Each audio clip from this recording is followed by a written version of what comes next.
My dear students, welcome to the next session of Issue of Shares unit. To continue with this unit, in the previous classes we've already finished theoretical concept of issue of shares, and we've also seen how to give the journal entries in the different stages of application, allotment and call stage. And now we have to see the next adjustment, that is calls in arrears adjustment. The problems that we have done in the previous class was at par adjustment. Now we have to see what is calls in arrears adjustment. Now, to understand what is calls in arrears, in the previous classes I've already told you arrears is nothing but something that is kept on due. So let's read the statement and try understanding. It may happen that shareholders do not pay call amount on due date. Sometimes the shareholders might not come on the particular specified date to pay back the call money on the shares. When such situation occurs, or when such shareholder fails to pay the amount due on allotment, such amount is called as calls in arrears. And remember one more important thing, calls in arrears always reflects on the debit balance of the calls account. That is what the next statement is trying to tell us. So always whenever calls in arrears is there, it should always be given on the debit side of the journal entry. Now let's see a question on this. The question is, Chronic Limited issued 10,000 equity shares of rupees 10 each. So they're issuing 10,000 equity shares. One share value is rupees 10 each. The next statement tells this 10 rupees is being collected on these different stages. First stages, on application they're collecting 2.50 paise. On allotment stage they're collecting rupees 3, and on first call they're collecting rupees 2, and the remaining balance, that is 2.50, is collected on second and final call. So till here it is very clear. We have four stages here. One is application stage, the second one is allotment stage, third one is first call stage, fourth one is second and final call. The next statement is trying to tell us all the shares were fully subscribed. So 10,000 equity shares, whatever they issued to public people, has been purchased.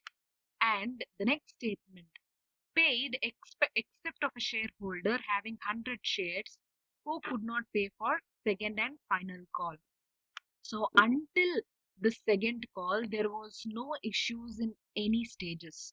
So in the last stage, that is second and final call, some shareholder who was holding 100 shares or who had subscribed 100 shares didn't come back and pay this 2.50 rupees, that is 2.50 paise on these 100 shares. So until he comes back and pays this amount, it is always shown as calls in arrears. So until that shareholder comes back and pays this value for 100 shares, it is always shown as unpaid calls account or calls in arrears account or due account. Remember this. So this is the analysis of the question. Going forward, let's see how the solution will be. In the previous classes, we've already seen how the application stage entries will be. That is, we will have two journal entries in one particular stage, depending upon the adjustment. So here they have clearly mentioned only we have one adjustment, that is you will have to collect only 2 rupees 50 paise on application stage.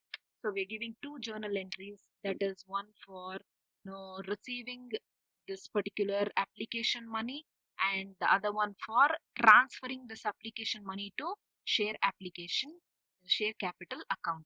So this is the two journal entries that we are supposed to give. So it is clearly mentioned, first journal entry will be bank account debit to equity share application account. This journal entry is given for receiving the application money. When the shareholders apply for subscribing the shares in your company, this is the first journal entry for the application money received. So in the first stage, they've clearly mentioned they are collecting 2 rupees 50 paise. So the shares issued are 10,000. 10,000 into 2.50, you are getting 25,000 on application. The second journal entry is all this application money at the end, whether it is application money or allotment money or call stage money, it will be transferred to share capital account. So whatever amount you have received on application, it has to be transferred to equity share capital account. So these are the first two journal entries that you have when it comes to application stage. Going further, we have the next stage, that is equity share allotment account debit to equity share capital account. This particular journal entry will be given for allotment money made due. It is very clear. You have specified you're collecting rupees 3 on allotment, rupees 3 on 10,000 shares. So you were supposed to receive 30,000, and how much have you actually received is the next journal entry. Bank account debit to equity share allotment account. You were supposed to receive 30,000 and you have received 30,000. Whenever a bank account arises, it is very clear you are receiving a money to your bank account of your company. Now going to the next stage, that is first call. Going to the next stage, that is first call stage. You can see in every stage I've made it clear you will have to do journal entries. So going to the next stage, that is first call stage. Again, going back to the question, you can see here rupees 2 is what you're collecting on the first call.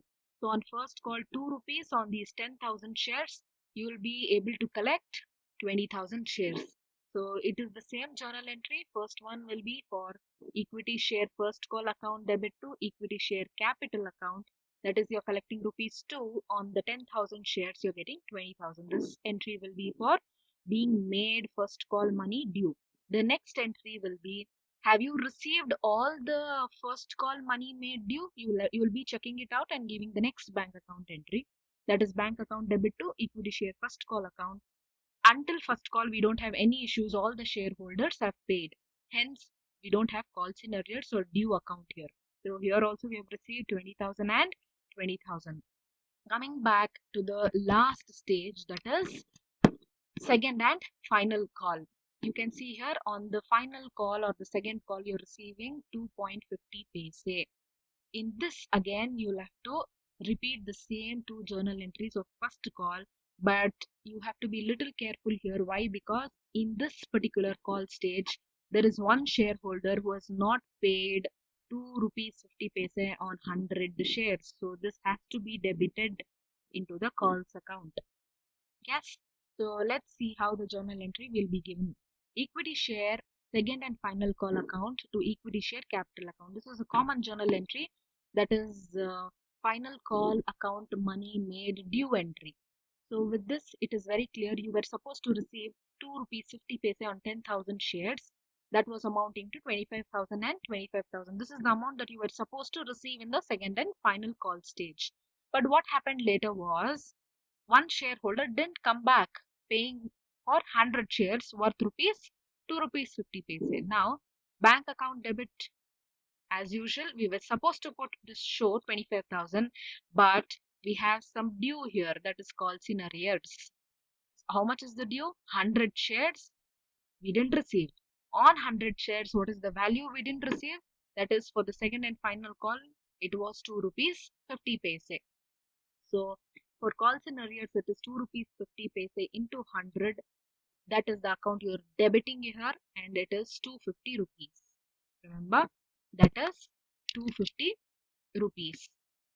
Going to the next call, that is going to the last credit entry to equity share second and final call account.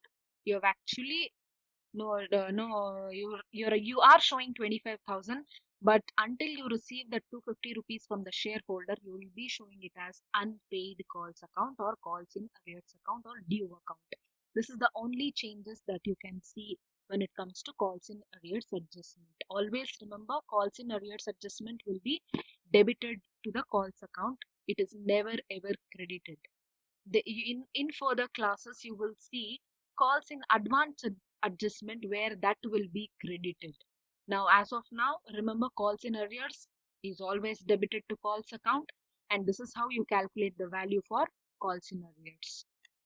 Going further, this is one assignment question for today that you will have to finish it off and upload it through Google Classroom. Thank you, my dear students. If you have any doubts or queries, you can call me individually and you can come back with your doubts and queries. Thank you so much. Let's see with the next adjustment in the next session, that is called in advanced adjustment. Until then, take care, students.